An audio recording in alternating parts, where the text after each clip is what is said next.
Alors j'aimerais commencer mon discours en rappelant l'histoire de Joseph Smith dans le Bosquet sacré.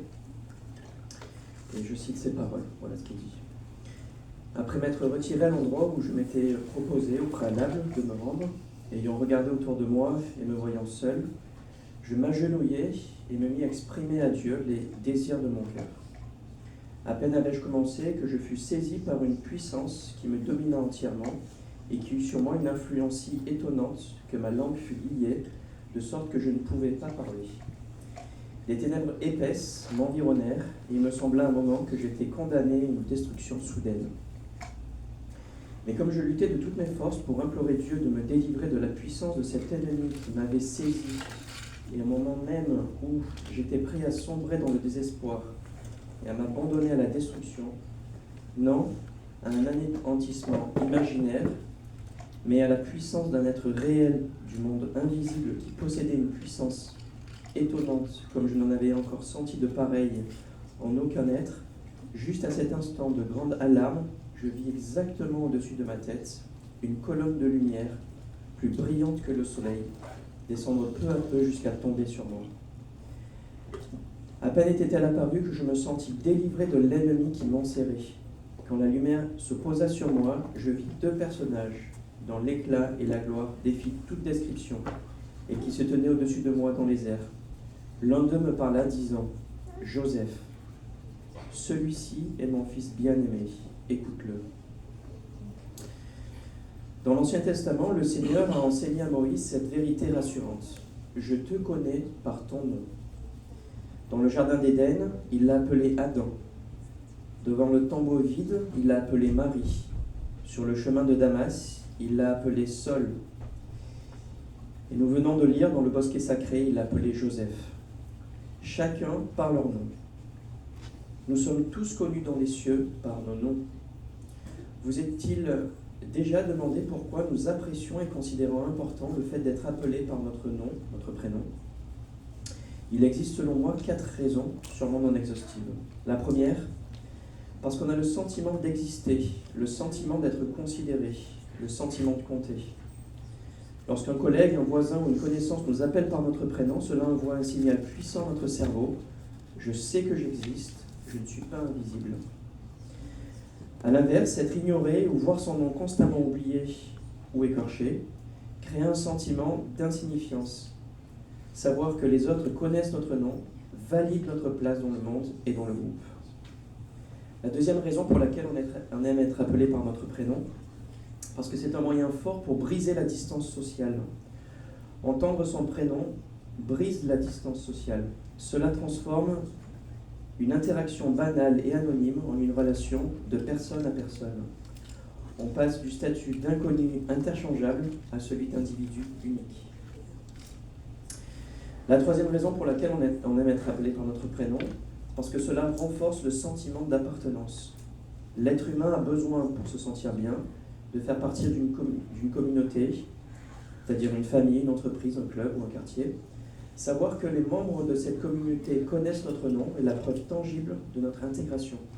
C'est le signe que le lien social est activé et que nous faisons partie du nous. La quatrième raison, c'est parce que c'est une marque d'intérêt, la reconnaissance de notre valeur. Faire l'effort de retenir le nom de quelqu'un est une marque de considération. Quand les gens connaissent notre nom, cela signifie qu'ils ont accordé de l'importance à notre rencontre, qu'ils nous ont enregistré dans leur mémoire. C'est une forme de politesse valorisante qui renforce l'estime de soi. Comme le disait l'auteur Dale Carnegie, le nom d'une personne est pour elle le son le plus doux et le plus important de toutes les langues. Donc pour résumer, quand on nous appelle par notre nom, on a le sentiment d'exister, de compter, de se rapprocher du lien social, d'avoir ce sentiment d'appartenance et d'être valorisé. Voilà pourquoi c'est important pour tout un chacun d'être appelé par notre nom. J'aimerais maintenant aborder les choses sous un angle plus spirituel. Quand nous savons que la divinité connaît notre nom, ces sentiments sont amplifiés. Nous ne sommes pas invisibles aux yeux du Créateur. Face à l'immensité de l'univers et aux milliards d'êtres humains, il est facile de s'en sentir perdu et insignifiant. Pourtant, Le fait que Dieu connaisse notre nom est la preuve absolue que nous ne sommes pas un numéro dans la masse, ni un accident de l'histoire. Dieu nous voit, nous distingue et nous accorde une attention totale. Le fait que Dieu connaisse notre nom valide de manière définitive notre place dans sa création et dans sa famille. Nous avons une existence légitime, voulue et aimée par lui. Joseph Smith était un jeune garçon de la campagne, un chercheur de vérité parmi des milliers d'autres pendant une période de grande effervescence religieuse. Il aurait pu facilement se sentir noyé dans la masse, invisible aux yeux de la société et du monde. En s'agenouillant dans le bosquet, sa grande question était de savoir quelle était sa place spirituelle.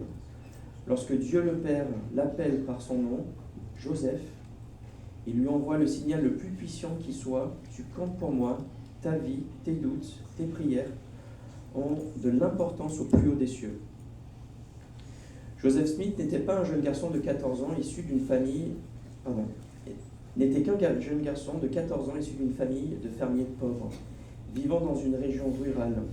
Aux yeux du monde de l'époque, il n'avait aucune valeur, il n'avait aucune importance sociale. De plus, il venait de vivre un moment d'angoisse intense, assailli par une puissance invisible et obscure. Mais dès que Dieu l'appela par son prénom, Joseph, toute la distance entre le créateur de l'univers et ce jeune garçon s'effondre. La terreur disparaît pour faire place à une paix totale. Dieu se rend immédiatement accessible et proche. Le désir le plus profond de notre âme est de retrouver notre foyer spirituel et de savoir que nous appartenons à la famille de Dieu. Lorsque Dieu le Père est apparu dans le bosquet sacré et a prononcé le prénom de Joseph, il ne l'a pas seulement reconnu en tant qu'individu, il l'a accueilli. Savoir que le souverain de l'univers connaît notre nom est la validation ultime que nous ne sommes pas des orphelins spirituels errants sur terre, et que nous faisons partie intégrante de sa famille éternelle. Que des êtres humains fassent l'effort de retenir notre nom est valorisant, mais que le Créateur de l'univers connaisse notre nom dépasse l'entendement.